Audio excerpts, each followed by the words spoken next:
Good evening. It's been a minute. So uh I know I've been like totally AWOL. I was gonna stream on Halloween, but there was just so much going on. It's a holiday and it's Halloween. My apologies. But I did promise the Bowsette photos. Okay. I did post Bowsette photos. And it was great. Halloween was great. I really enjoyed it just went too fast. Halloween just goes by way too fast. Um I don't know. I can't believe it's already over. I feel like no, I absolutely will not submit to the holiday season. It is Halloween still. But that's a little biased. It's almost stereotypical. But Halloween's fun. You're not like required to be happy or anything. Like you could just do whatever, and it's fun. It's spooky. It's whatever. But I missed y'all. I missed y'all. I know like the week before, I think I know it was sick and I still streamed. I had Brian Gropner on, who was an amazing guest. I definitely had to have him on again sometime. He's an awesome guy, totally awesome guy. And speaking of Brian Gropner, he actually has a Space Couch episode coming up with the one and only Jake Monroe on Sunday. So don't miss that. I know I'm giving him a plug for absolutely nothing, but you know what? Brian's a friend of mine. I fully support him, and I consider Jake a friend too. So these two dudes, they're amazing, they're awesome.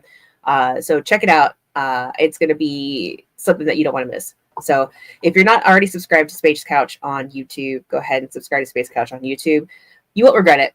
Brian's cool. He's cool. Anyway, so like I said, I've missed y'all. I've took 2 weeks off, and I could have called tonight off. I know I'm late. It's usually right at 10:30 on the dot. And even my tum hurts. I actually got back from a libertarian social. I actually do socialize. I actually do it out of the house once and occasionally. I still have my little, glow stick wristband on. But yeah, it was nice. I went to a libertarian social for the county's Libertarian Party, and met some awesome people. Some I've met before, but it's always a pleasure to meet every person that I meet. And Spike Cohen was there with his beautiful wife Tasha, and that was an absolute delight to meet the both of them. So if you ever get a chance to go to any of your local party functions, I recommend doing so. Now, I will talk smack on the LPN, but your local Libertarian Party it's always going to be a treat. I highly recommend hanging out with your local libertarians. They're always fun and great people, great conversation always, and that's a guarantee. In person, I'm a little more shy. I'm a little more reserved and awkward. I'm actually very socially awkward. So if you ever meet me, just know I'm not trying to be rude. I'm just awkward. Anyway, so yeah, I just got back from that. Met Spike Cohen and Tasha, or I should say, met Tasha and her husband. Amazing people, absolutely amazing people. It was just a great time. I did have a couple drinks, which I'm not used to drinking. I'm not used to like eating fried foods, and I had like a little bit of fried food. So my stomach hurts a little bit, but I didn't want to cancel tonight because I've already canceled 2 weeks in a row.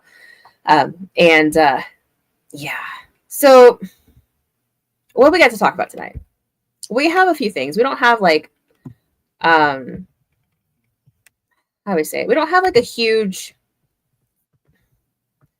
docket, I guess, or a huge list of things because the government is still shut down, which, if I had a soundboard, it would be, it would be going off because I like that the shutdown. I think most other libertarians do because it means they're not spending our money. However, there's people that are not getting paid that should get paid. Now, I understand, like, yes, not paying federal workers is also kind of part of the fun deal. But the military, they go to jail if they don't go to work. That's tantamount to slavery. And we should just at least pay them because I know they voluntarily signed up. However, part of the contract is that the military must get paid for that. If they're not getting paid, they still have to show up. sound good. This is military. Keep it close. Keep it close the rest of the year. That'll be my best. Military for the rest of the year. Yeah. But just come on. Just pay your military, okay? All right, because they've got to go to work regardless. And I know they've been getting paid. Trump has actually been doing very good about trying to find pay, but there's funds that are running out. So yeah, with the military industrial complex, the funds that they have, with the budget, you think that they wouldn't have to worry about paying the military. Like it's anyway. Yeah, so government's still shut down, and like I said, it could stay shut down for the rest of the year. That'd be fine and dandy with me. And you also have people that are freaking out about SNAP benefits. Now, I understand there are some people who legitimately need it, and there are some people who just ride the system. Now, in terms of how many people are on it, there is millions. I believe correct me if I'm wrong, y'all. I believe there is like 8 million people on food stamps, and that's a lot. That's a lot of people. Now, it kind of makes you wonder, like, I know there's people that are going to be legitimately in need. I know that. You know, you have your disabled, you have your elderly. I'm not knocking on them. Like, personally, I'm not really for all these social programs. But since we have them, if they're going to be used, if it's used by people who legitimately need them as, you know, like to survive or to just get back up on their feet, okay, you know, I accept that. But you also have people that are just going to like game the system. And there's a lot of people that do that. With 8 million people on food stamps, it makes you wonder, like, what percentage of them are gaming the system? And I'm sure it's probably a pretty huge percentage, because that's a lot. There's a lot of people who won't turn down free stuff, you know, and have no conscience about the fact that free stuff is being paid for by the taxpayers, because they just see it. The money comes in. There's no connection to people who are working hard, working multiple jobs to make ends meet. There's no connection to them seeing what the impact is on the taxpayer for them to really know, like, what they're doing, if they're gaming the system, and how and why it's wrong. Now, that's not saying they would care if they knew, but, you know, unfortunately, we lost a lot of humanity these days. And, you know, it pains me to think that somewhere there's a family or somebody just really trying to make ends meet and can't. But yet you have people who are living it up and, you know, are taking assistance fraudulently, or, you know, purposely not getting jobs just so they can get assistance. While you have people that are wearing themselves out, working, because they have the integrity to work. You know, it just pains me to think about it. And it's just, I don't see how people can do that to their own countrymen. But then again, human nature, people can be terrible. Absolutely terrible. We know that. We know that. They're just, people can be absolutely atrocious. So, yeah, government shutdown. There's not really much to talk about that. You know, they try to bring it back up. They tried to bring it back to a vote, and it's the Democrats that are stonewalling it. And, you know, the only good thing Democrats have been doing is like keeping the government closed so that, you know, we're not spending a lot of money, or they're not really spending our money. Now, doesn't mean they're not going to go back on it. But the thing is, the Democrats want to spend more of it. They want to make certain things permanent. That, you know, it's a short-term bill. It's not a long-term bill. And they're trying to sneak stuff in. They're trying to give healthcare to illegals, and the government shouldn't be involved in healthcare to begin with. You know, so that should be just ousted. You know, period. So yeah, I applaud them for closing it, but their conditions to open it would make things a lot worse. Not that the Republicans really have a really good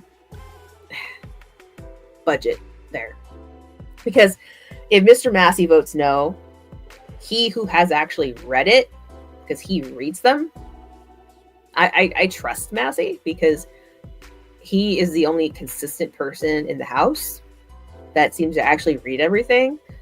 So if he's read it and he says no, then I get it. There's got to be something in there that's a no. And according to Massey, it's not a good bill. It's just not a good bill. So that's why he's Mr. No. He reads these things. He sees the kind of crap that they put in these bills. So Let's go to the chat a bit. I know I'm rambling off about this shutdown. It's it's getting kind of annoying in a way, because all you're hearing about is how this is a Democrat shutdown, and the Democrats are like, no, it's the Republicans. You know, yes, the Democrats are stonewalling it. I even said that.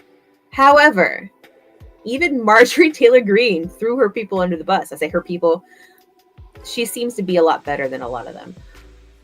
She threw the Republicans under the bus, telling you that they're trying to call it a Democrat shutdown, but the Republicans did use a nuclear option so they could get through some of Trump's nominations. But they won't use the nuclear option to open the government. What kind of happy horse shit is that, honestly? She just she outed them. So yeah, it's not a Democrat shutdown, really. It's not and it's actually it's both parties. They're just playing politics with this. One party just wants to do anything and everything to usurp Trump, and the other party just wants to make the other one look bad. Not that they really need help looking bad, but it's all politics games. That's all it is. Okay, I said let's go to the chat. Sorry, I just get on my tangent. Massey Green 2028. That wouldn't be too bad. I was actually talking at the social about how I didn't expect that I would ever like Marjorie Taylor Greene, because first on the scene, she was like ultra MAGA. Like, she was so MAGA, and I was like, this lady's kind of cringe. She's like a MAGA cultist. She's just probably got nothing but vote, yes, sir, Trump to everything. But lately, she hasn't. Lately, she's been palling with Massey, which is the one you want to pal with, the one with integrity, the one who has not taken a dime from IPAC. Neither has she. And she also votes when it comes to foreign aid the way Massey does, and also has on her door for foreign lobbyists to not try to get at her. So yeah, like Massey Green 28, that wouldn't be too bad. I don't think it would be too bad at all. She has really grown as a legislator, and I hope she continues to grow like Massey, grow into maybe a Lady Massey. But speaking of Lady Masseys, congratulations to Representative Thomas Massey on his marriage. Very happy for him. There's people hating, and I it's not their business. Okay, all right, it's not their business. Mr. Massey knows when he is ready for love. Okay, all right. Let's see.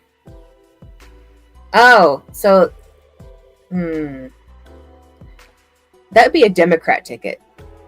Cosby Hitler 2028. That would be a Democrat ticket, because I'm pretty sure Cosby was, a Democrat. But the Hitler thing, isn't there a candidate, a Democrat candidate that actually has a legitimate Nazi tattoo? And yet they're brushing that off. That was comical. I don't know who that is. If somebody in the chat can drop who that is, he's got like some ugly skull crossbones that's actually like a Nazi skull crossbones, like I think on his chest or something. So there's somebody who's an actual Nazi running as a Democrat, and they've been making excuses for him. But yet Elon Musk says, "My heart goes out to you," and he's called a Nazi, despite the fact that Elon Musk courts Netanyahu, or at least has in the past. It's silly. Absolutely silly. I think MTG is true MAGA, not Trump MAGA. That's exactly what it is. Like, Thomas Massey is true MAGA. That should be a thing. Like, true MAGA or Trump MAGA. Because Massey is absolutely true MAGA. I don't side with MTG. She seems like a Kamala, but more smart with how she goes. But yeah, I'm not fully in her camp. I'm not, because like I said, like at first I just flat out didn't like her. But I just like some of the things that she's been doing lately. I like how she has been acting or behaving or going about things lately. She's really been writing the whole Epstein issue, and I had lots of respect for that. She's been side by side with Massey, despite Trump's pushback, saying that it's a Democrat hoax. It's a Democrat hoax. So, yeah, not fully in her camp. Massey is the only House rep that is worth a damn, but she has her moments, and she has more moments than the others that are not Massey. Totenkopf, Death's Head, Skull of Adam. Okay. All right. I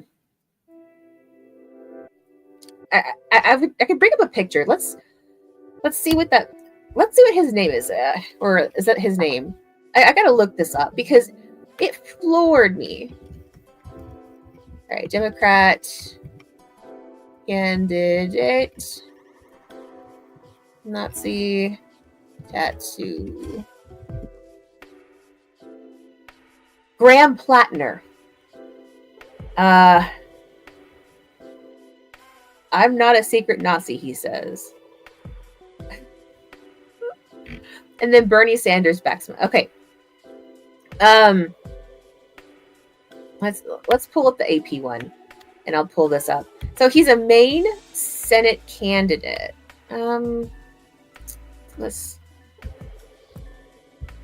pull this up on screen. Let's go over this because it just further highlights the hypocrisy of the left, where this guy has a legitimate Nazi tattoo. Yeah, everybody else is a Nazi. It's silly. All right, Maine Senate candidate Plattner says tattoo recognized as Nazi symbol has been covered, but he got it to be. I don't know. He looks like he could be leading some sort of rally. I don't know. But just because it's covered doesn't mean he doesn't still own those or have those feelings. Okay. Then he gets a Celtic looking. I don't know what that is. Like a wolf. He got it when he's in the Marine Corps. It happened during a night of drinking when he was on leave in Croatia. He said, adding he was unaware until recently that the image had been associated with Nazi police. It's an ugly skull. The skull is a very ugly skull. Of course it's a Nazi symbol. Like, whoever designed it, like, that's another reason the Nazis should be condemned. Like, for all the horrible things they did, and for that ugly ass skull. It's just ugly.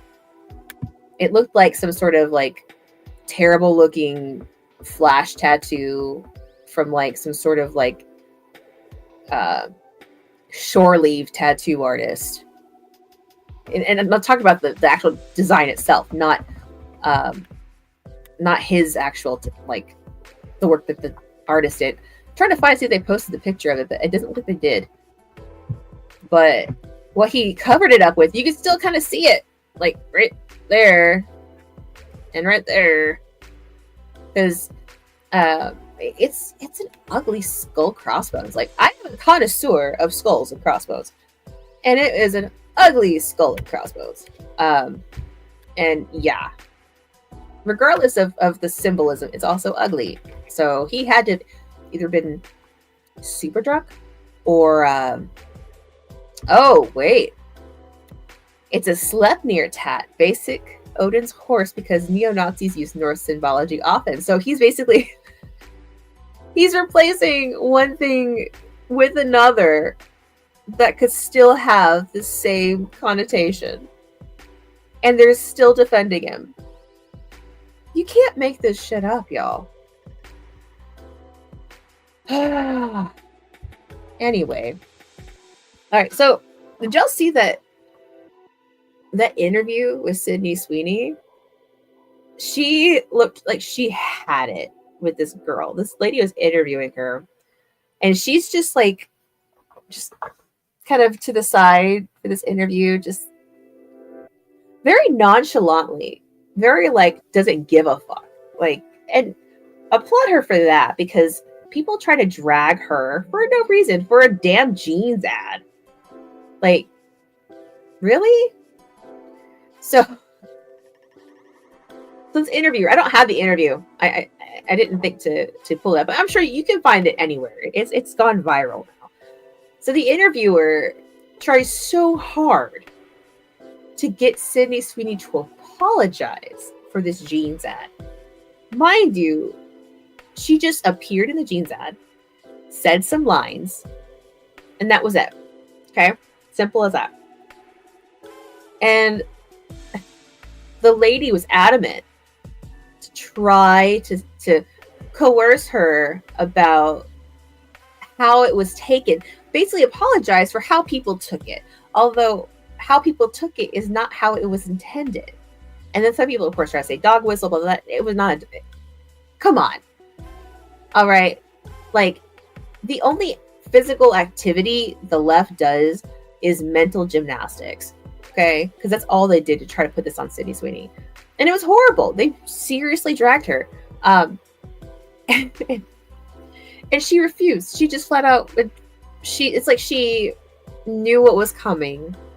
And she would not apologize. And she would not get into anything or give the interviewer anything she wanted that she was trying to fish out of her. And it was absolutely wild. Hi. I'm back again. So, yeah, look up that interview because it's comical. Like, if you kind of understand how this woman's trying to bait her, it's funny. It's just funny. So, one of the main things I really want to talk about tonight, and it wasn't even originally what I wanted to speak about, but, you know, it's kind of not really a slow news day, kind of a slow news day. There are some stuff going on that's just not all that interesting. But today, yours truly kind of pushed some buttons within the alternative culture scene. Now, for once, it's not goths trying to say that I'm not goth because I'm not left. Okay, for once. I'm so used to that, but see, my political ideology is in my name. They don't come at me as much as you would think. They come after Jake more than they come after me, but then again, his platform's a lot bigger. So all I did, I posted this picture, and I should go ahead and bring it up. I posted a picture on X that I saw on Facebook. And I should have credited the person. I don't remember who I got it from or where I got it from. I just saw it on Facebook. And I just casually said, because what it is, it's a picture from Afropunk. It was like, I think it's like some sort of festival or something like that. And I just posted it because let's pull this up. Let's pull this up. I have it pulled up. Okay. So this is the original post. All I did was post, Punk in 2025 is a giant list of rules. And here, this is the photo. It says, Afropunk Fest. No sexism, no racism, no ableism, no ageism, no homophobia, no fatphobia, no transphobia, no hatefulness.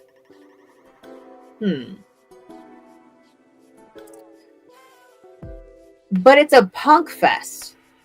Now, I'm not saying that punks, to be punk, you need to be any of those, or you should be any of those necessarily.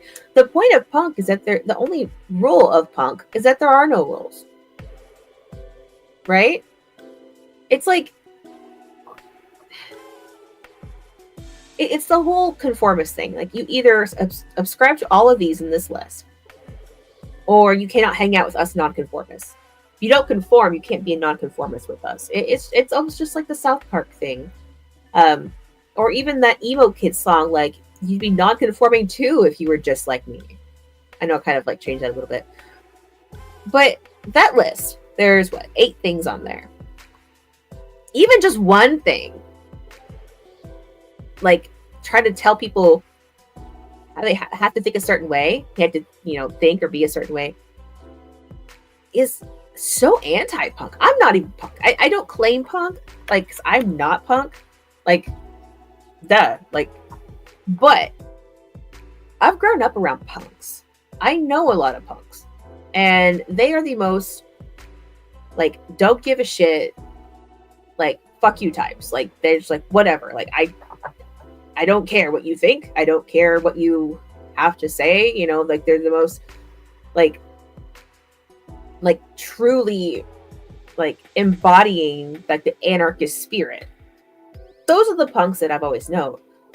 Not people who are telling you you can't think a certain way, or you know, and then you have these leftists coming into my thread, and they're saying that these are the rules that punk has always had. Punk has never had rules. That's the fucking point. But they're insistent. They're insistent that punk has rules, that there's rules to punk, that all of that list, that entire list shows, you know, it's being anti-establishment, anti-authoritarian. Telling people what to do is authoritarian. Doesn't matter what it is, honestly, because if you look at the punks of yesteryear, you'll see some of them actually wore shirts with swastikas. I believe it was, where is the... I saw a picture somebody posted here.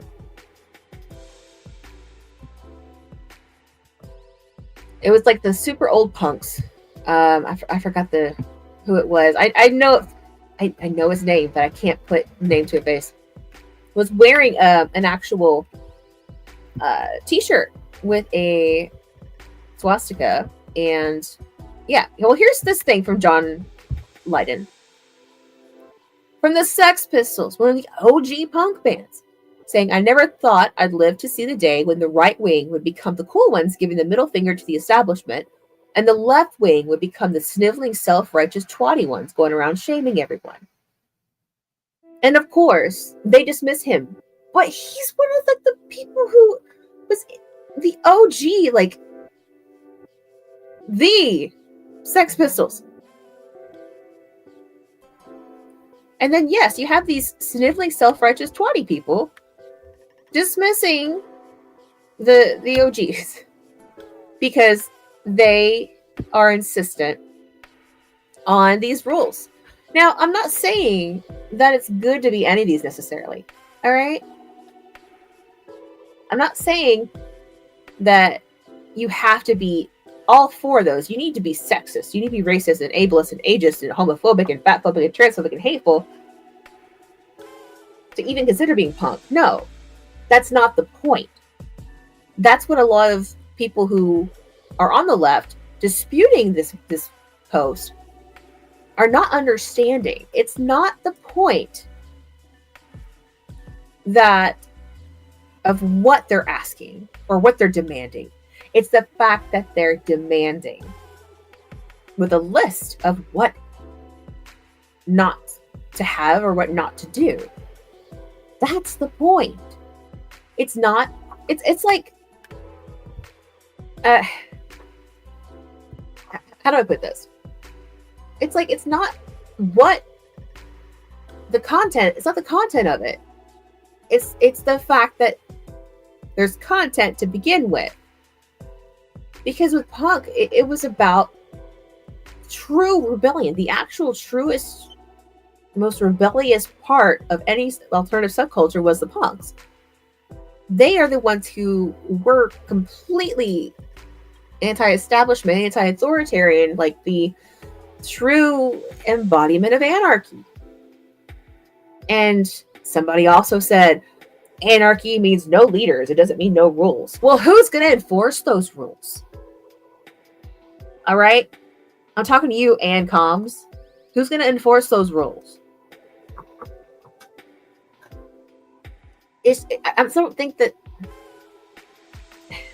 Like, there's a screenshot of a post that says that leftists pretend like they don't know something to try to keep out of discourse or something like that.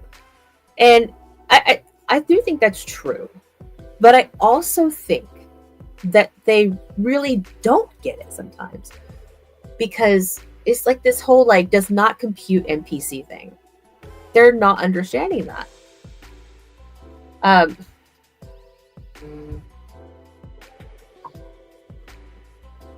let's see. I'm an actual punk, and I hate what pop punk did to punk. In my opinion, Johnny Cash is the first actual punk. You know, I love Johnny Cash, and I can kind of see that he really was. Johnny Cash was great. But as far as pop punk, I have a weakness for Blink 182. They have some songs that I don't know. They're nostalgic. So, you know, I'm not sure if Blink 182 ever really was punk, but they're definitely pop punk. Because they're definitely pop. But, yeah, I don't know. I do love me some, let's see, the song Damn It is probably my favorite Blink 182 song. That's a good one. Miss You's a good one, even though it's their later stuff. So I'm not going to fully trash pop punk, but I get what you're saying. But I still have a soft spot for Blink. I always will. They're just too nostalgic for me to just, you know, toss them aside.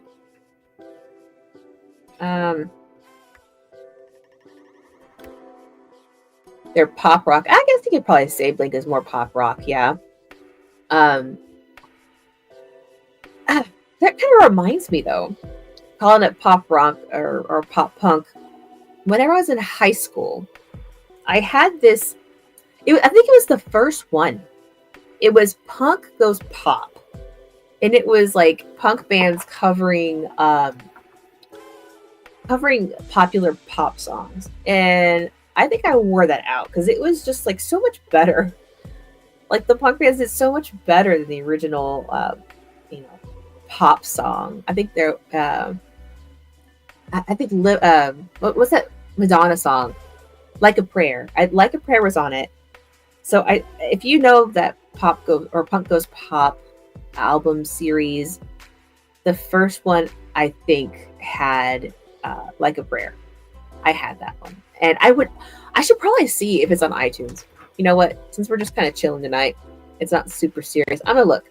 Yeah, this is my phone. My body hurts, and I'm mad at the government.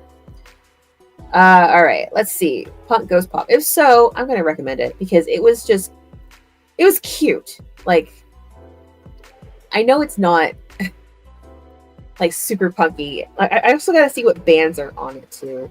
While we're talking about punk, and like punk is not really my territory, not my forte. But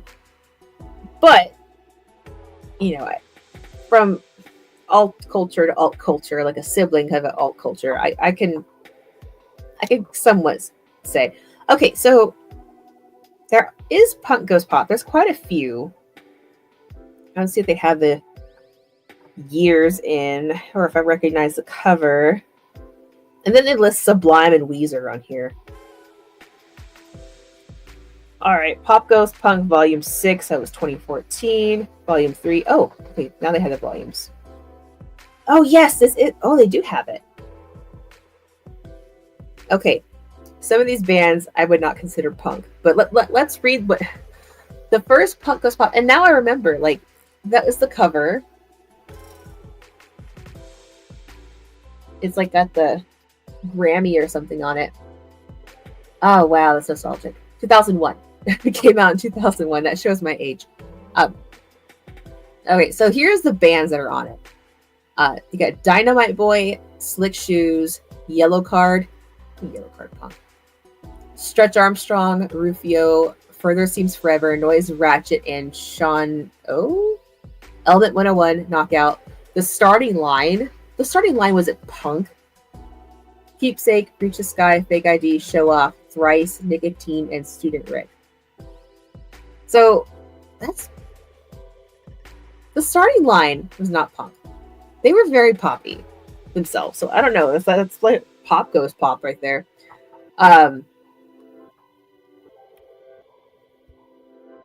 Let's see. Nirvana or not. Yeah, Nirvana's grunge. They're definitely 90s grunge. They're not punk. I definitely I can definitely call that one. Nirvana is grunge. 90s grunge. 90s grunge was uh, it was very it had its own unique kind of sound. Like it was like the MTV kind of sound back in the 90s. Now, one of my favorite bands is, if you follow me, you know, Acid Bath. Freaking love Acid Bath. They were a 90s band. They were kind of like a grunge metal, kind of called like sludge metal or swamp metal. Has that 90s sound to it. And I don't know, I can't pinpoint it. Like a musician probably can pinpoint it, but there's a certain kind of sound to 90s grunge and just 90s like metal or rock or whatever in particular. And I don't know what it is, but there is something that sound like some characteristic in it. And I don't know. I can't put my finger on it. Anyway, Pop Goes Punk. There are 17 tracks. It's a good album, even if some of these aren't really actual punk bands. It's a cute album in terms of like covering all these like pop songs. It's definitely an improvement. Like Rufio is one that's like a prayer. Oh, Bye Bye Bye is on here. I don't really remember that being on here. Yeah, I'm a former NSYNC teeny bopper. All right. So let's go to the chat. That's silly. Okay. Swamp death grunge. Yeah. That's a good characterization of Acid Bath. Swamp death grunge. Yeah. I flat out. Yes, absolutely. That's exactly. I will accept that completely because that nails it. It's perfect. I also used to like NSYNC as a wee lad. Yeah, well, during the not Backstreet, during the boy band wars, NSYNC was so much better. And let me get on my little boy band tirade here.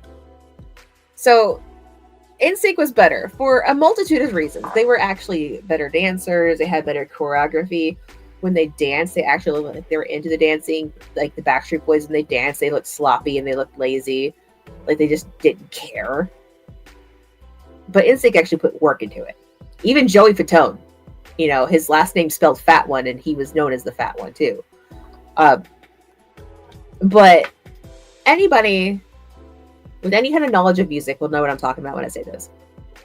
NSYNC, they were a 5-part harmony. You had, I don't exactly know what their levels are besides Lance. Lance Bass was a bass singer. He had a bass voice. So you had a bass voice, and you had like, I know Chris Kirkpatrick was like a tenor. I believe that's the higher one. He had the highest voice. I know that. So those two, highest and lowest. So those are the 2 parts of the 5-part harmony. And I think Joey was higher than Justin. I might be wrong. And I think JC was somewhere in the middle. I don't know. But they were a 5-part harmony. So what that means is that they actually could do like a cappella, full a cappella. They could do barbershop quartet stuff. They didn't need to have music backing them up because they could do that themselves. Backstreet Boys were not a 5-part harmony. They were just like a manufacturer flat out boy band. They were, although NSYNC was manufactured too, they actually put thought in the musical arrangement with NSYNC. So they were just better. Even just on that account, they were better. Chris Kirkpatrick, he can get you. Yeah. When I first heard that, and then put Chris's name in a song, I was like, he said it. Like the whole Leo thing, like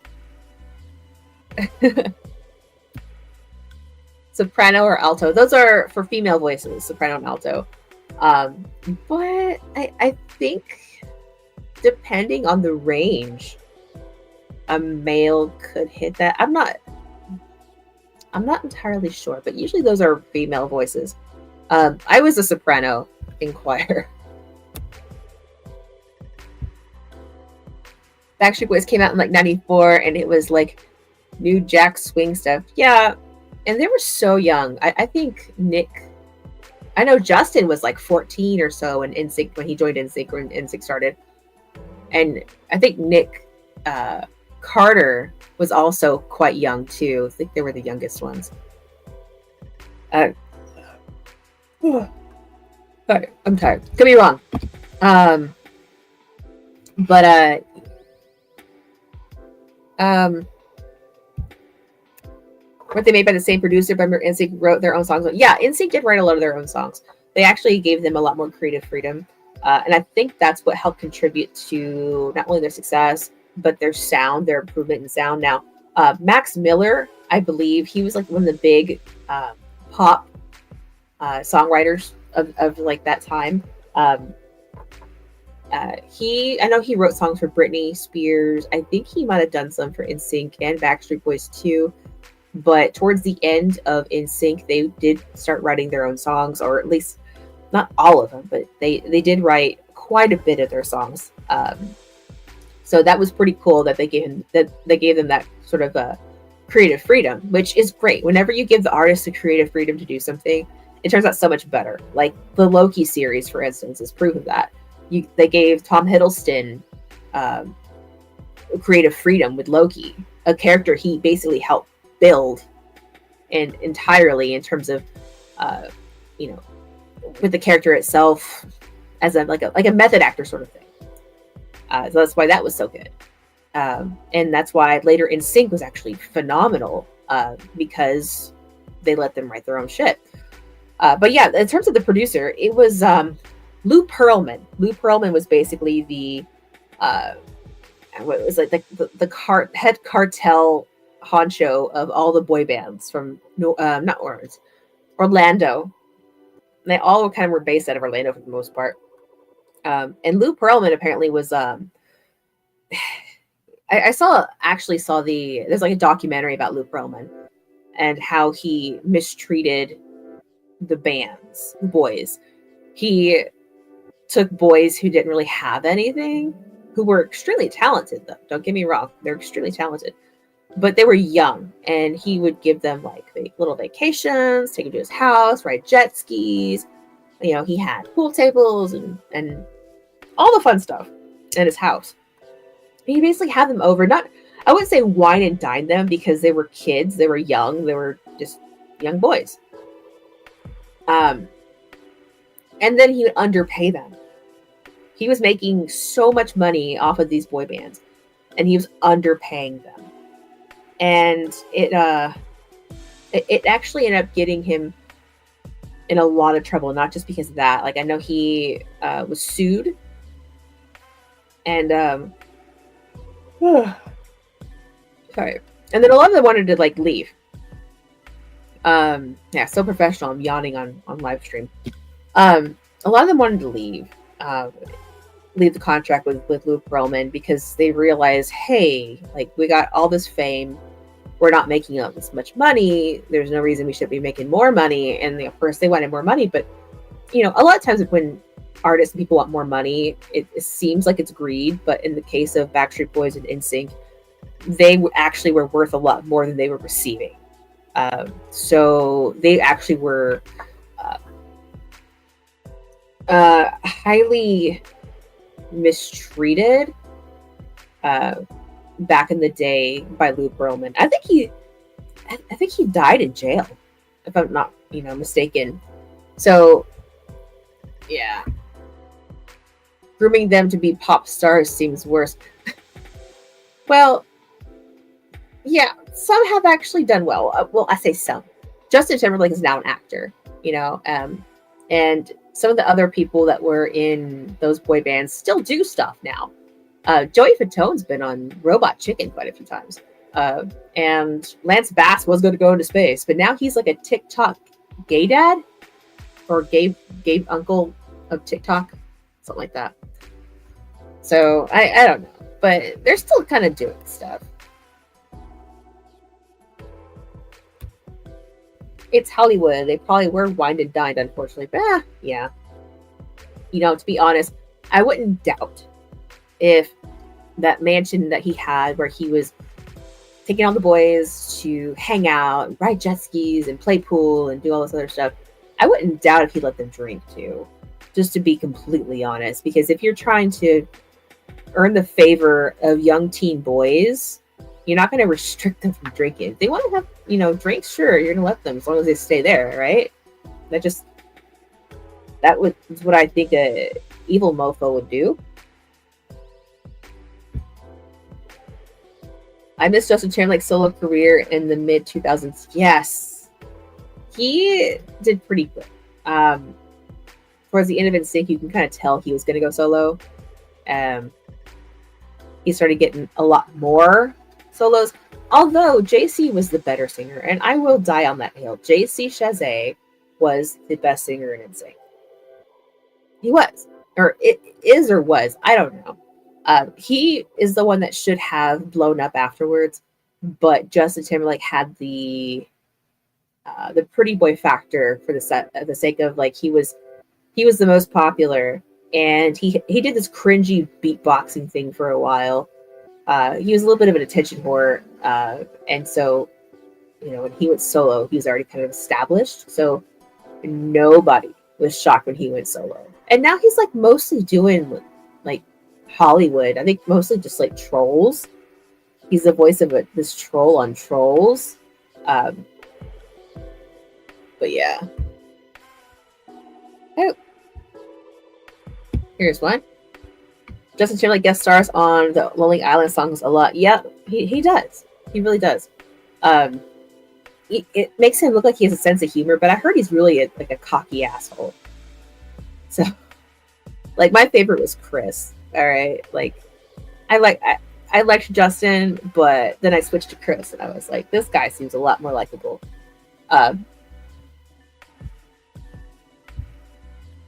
The fat one is my favorite just because of Robot Chicken into the fat one. Yes, yeah. As a fan, I realized that his last name was Fat One, so whenever like that skit came out, I was like, wow, this is hilarious. Because his name does spell like Fat One, Enter the Fat One. And he was also like stocky. Stocky's not the right word. He's also probably the more slightly husky of the group too. Yeah, JC had way better pipes. Yeah, and you can even hear it in the song "Bye Bye Bye." Like he hits that note, and just like that long note, it's just like you could just. Somebody made a TikTok of it, like of JC hitting that note and just kind of looking to the side at Justin, like ah. And there's that. There's another song. I can't think of the name. It's the one like in the music video they're in a forest. And he what is the song? I hear the song like This I Promise You. That's the name of the song. In the song This I Promise You, JC really shows his pipes there. Like he's just like he really should have made it bigger. But he of all of them, he seems to be the most reclusive. Not that I'm really following NSYNC these days, but they're still in the zeitgeist. They haven't disappeared, and especially when they came back together for like a Trolls movie or something. It's yeah. So yeah, we go from punk to talking about NSYNC, which obviously is not punk, but NSYNC is a lot more punk than this bullshit. This Afropunk fest. I should have, but maybe next week. Maybe I'll have like a real punk on to talk about this, depending on what happens between now and then, because you never know what the news is going to bring. The news is wildly changing, and yeah. Although today, like, it wasn't really that much. Like the Sydney Sweeney interview was cool. It was kind of like, haha, Sydney, you caught her. Like, you didn't fall for her BS. And then just government shutdown. Like, they're not getting anywhere.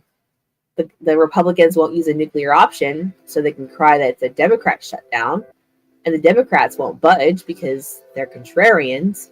So, yeah. Yeah, they wouldn't even vote to, like, there was a resolution or something to vote to just pay civil servants and the military, and the Democrats turned it down.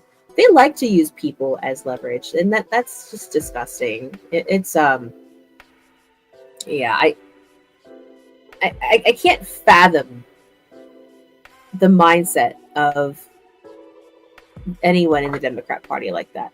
Not everyone. I know it's not all Democrats, but there's some really bad ones, like radical, wild ones. And the thing is that the normal ones will make excuses for the wild ones. Yeah. We kind of know a situation like that. Yeah, I should have got some coffee. Like I said, I went out.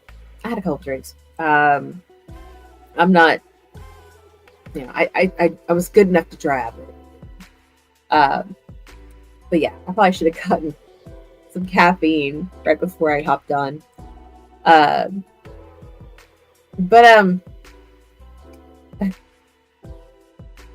True, NSYNC was more punk. Well, they're more punk than this Afropunk Fest. For real, this Afropunk Fest is a joke. I don't, like, I didn't see it in the original post that I found it on. What year it is? I don't see the year on the actual photo.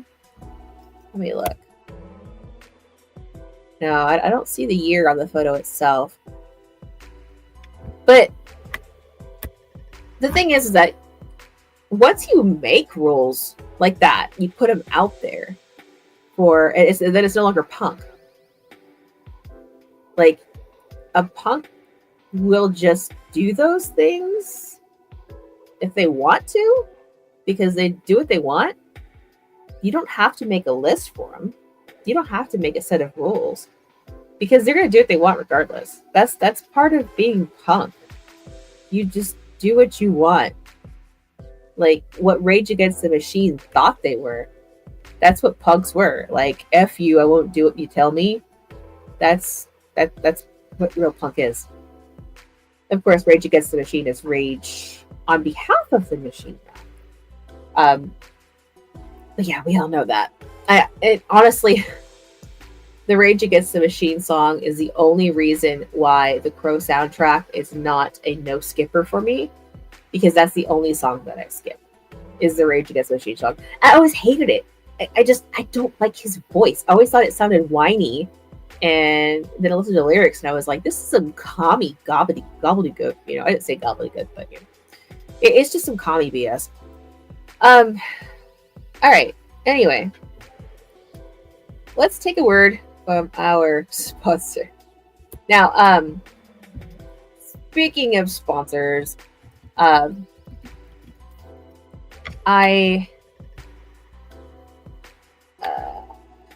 we go.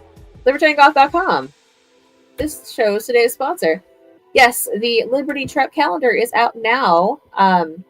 I failed to close the signed calendar cutoff. So I would say tonight. I'll cut it off tomorrow as I order the stock for the signed calendars.